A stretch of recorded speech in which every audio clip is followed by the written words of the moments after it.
now that we are finished with the music portion, we just wanted to talk a little bit about the projects that you will see around the gym. These are things that we did in the classroom as well as art and library. So when the first graders first started this project, we first came up with a list of all the things that we already know about parks. After that, we came up with a list of questions, or things that we were wondering about the park and wanted to learn more about. We visited local parks, we compared them, and then at the end, we decided that we needed to make different types of projects that could teach people about all of the things that we learned about the park. So in the classroom, we wrote all about books, we painted pictures about the park in different seasons, we made 3D models, and we also wrote persuasive letters. And Mr. Mejia is going to talk a little bit about that, which was our big writing unit that tied in with the park studies. Good morning, everyone. Good morning. Good morning, everyone. Good morning. Thank you. One of the things that we did when we visited the parks, we looked at the parks, we looked at what are the rules of the park, what did we notice in the park, and we wanted to integrate the curriculum into this, so we also looked at the Common Core standards that we are working on in first grade, and we were able to create many of these projects that you see here. The important thing that I want to talk to you about is the letter that they wrote. The children are learning how to write letters, and one of the letters that they wrote was to the New York City Parks Department. And in these letters, the children expressed their concerns of what they saw was wrong with the park, or things that could better the park.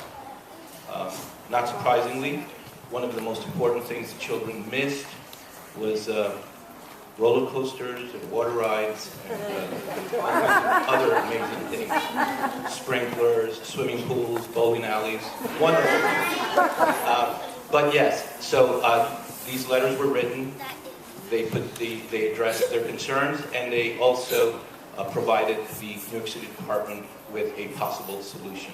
So if you get a chance, please take a look We're at going to those send letters. some of them. The ones that are, The ones that are attainable, that is reasonable.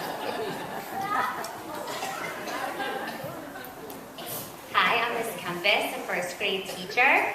So when you walk around the gym, please notice the different projects all the first graders worked on. Near each project is a small blurb explaining what we did for each project and how it ties into the curriculum. We use the Common Core standards for all the projects that we did. And it's so nice to see so many parents here for only 2 classes. Traxler. Ms. Grant, did you want to say something? Ms. Kempis, over all the projects. Oh, okay. So we have in the back our writing units, our persuasive letters. We also had different groups come up with our how-to books. They wrote like how to play games at the park, all about the parks. We have on this wall over here the different seasons at the park, which they painted. So we have the summer, the winter, the fall. They made a garden collage. That's Ms. Grant's work. She'll discuss that. Also in the back over there is some, I think they, it's with Ms. Perez. She'll explain that. And then in the back over there, the students came up with a list of things they wanted to see in their very own park, which Mr. Mejia discussed, the roller coasters, zip lines. And then they created a draft on a piece of paper, and then did it on a big paper. They worked in groups, and then they colored it in. So it was a really, really nice activity, and we all had a lot of fun. I think that's about it. I'll hand it over to Ms. Grant to talk about her project.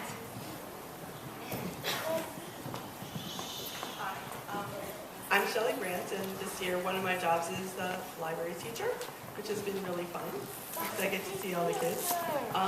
In the library for the first graders, we read a poem and some books about parks, and one of the books that we read had included a lot of dangerous things, dangerous aspects about the park, so we decided to make posters about safety in the park and how to stay safe when you go to the park or the playground.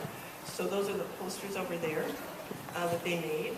And then we also decided to look, because the kids were really interested in parks, so I found a lot of photographs about parks all around New York City. And some of the kids who were finished with their posters had a chance to look at the, well, everyone looked at the photos, but some of the kids actually looked at them and decided to choose their own favorite park and talked about what aspect of the park they really liked. So you will see that some of them chose parks with sprinklers, which exist in New York City in some of the parks and piers. And you'll see their writing over on the wall as well as posters over there, and the photographs that they used for their research. Okay, and here's Ms. Perez to talk about the art projects that she worked on with the students. Good morning, parents and students. Can we please give the first grade artists a round of applause? They did such a fantastic job. We are really blessed to have such amazing PS51 artists in this school. This is actually really special because we have second graders. If you're a second grader, raise your hand. We have second graders in the audience, and second graders did this study last year. So if you were in PS51 last year, this is the same park study that you did last year. So can you raise your hand if you remember that? Yeah, and a lot of the first graders did a lot of the same projects. So in art class, pretty much what we did was we like to reinforce in the arts the same information that they're learning in their general education classrooms. And so what we did was we discussed the parts of a park. We brainstormed all the different parts that they could think of. We talked about monkey bars and slides, picnic areas, the paths that people walk down, entrances and exits, and all the different areas that they could possibly think of that they've seen in the parks that they've gone to in New York City. And so then they created these beautiful two-dimensional designs of those parks.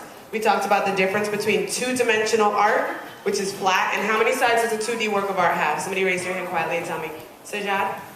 How many sides does a 2D work of art have? 2D. 2 sides. Good. 2 sides, and it's nice and flat. It has 2 different sides. And we talked about a 3D work of art and the difference. How many sides does a 3D work of art have? How many you want? Many different sides, right? Because it has height, it has width, and it has depth. And so then they created these beautiful 3-dimensional works of art that are located on the left side of the auditorium, well, gymnatorium. And they chose a part of their 2-dimensional design that they wanted to create in 3D, in a 3D model. And so if you walk over and you ask your child what they did, they will tell you all of the different found materials that they used to create that specific part of their park, and it's very detailed. So I'd suggest you ask. Anyway, it's been a pleasure. And please give a round of applause to Ms. Traxler. She works with a wonderful project. And I'll turn this over to her. Very quickly, before I forget, we want to thank our custodial staff for setting up our chairs and helping with tables and things like that. And Edwin and Shani, 2 of our 5th grade videographers this year. They've been videoing all of our shows for us. So we want to thank those 2 gentlemen for helping out so that we could preserve this. We'll put it on our school's website. Before you get up, we're going to have the first, Sing-Bock will speak first, and then we'll have the first graders move first so that they can go and stand by their projects before you go, and then they can tell you all about their projects. So please stay seated until the first graders are in position. So I want to congratulate all the first graders. Let's hear it for the first graders and the teachers. Because this is the way we like to learn at PS51. You can see through one big theme, and we've been doing this for a few months. They've been writing, they've been reading, they've been singing, playing games, the street games. They've been producing pieces of artwork, so that everything, there's a lot of math also involved in what they had to do in creating their parks. So this is called integrated curriculum. And next you will see